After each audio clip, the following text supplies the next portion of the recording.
Hey guys, I'm Alvarez and welcome to the Rich Vlog.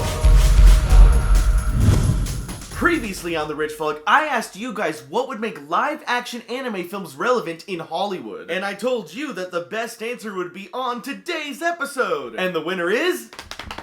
Dantar! Dantar said, I think the best way to get anime films relevant is to get good writers and directors that know and understand the source material. Not only that, but they should try to make the characters enjoyable and interesting.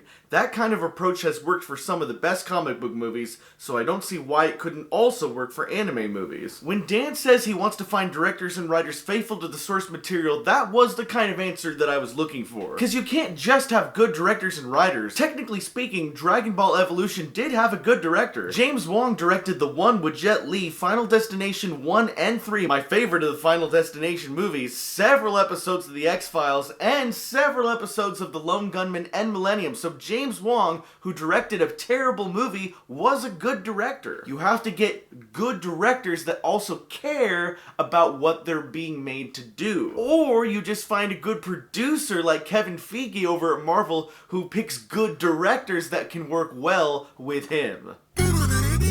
What I'd rather see than an anime universe where there's a ton of different stories that aren't really connected to begin with anyway, is a Nintendo universe. A Nintendo cinematic universe. Now imagine you've got a good Mario movie that actually stays true to the plot points of Mario, and then you make Legend of Zelda, and Link's awesome, and it's kind of made on the same scale as, say, The Lord of the Rings. And then you have the Pokemon movie, which is a fun romp between Pikachu, a bunch of Pokemon, and Red. And then you have the Star Fox movie, which can be done well, because we saw Rocket Raccoon in Guardians of the Galaxy, and if you apply that same technology to the characters of Star Fox, you can imagine how awesome that would be. And then you put them all together, which culminates in Smash Bros. And we have a Smash Bros movie every few years, just like the Avengers movies every few years. And that would just be phase 1, and then in phase 2 you got more movies like Kid Icarus where we see Pit. Maybe Ness is just in the Smash Bros movies, kind of like Hawkeye in the Avengers movies. Anyways, I got a whole bunch of other ideas, but I'd hate for people to steal them. But that's what I'm leaving you with today.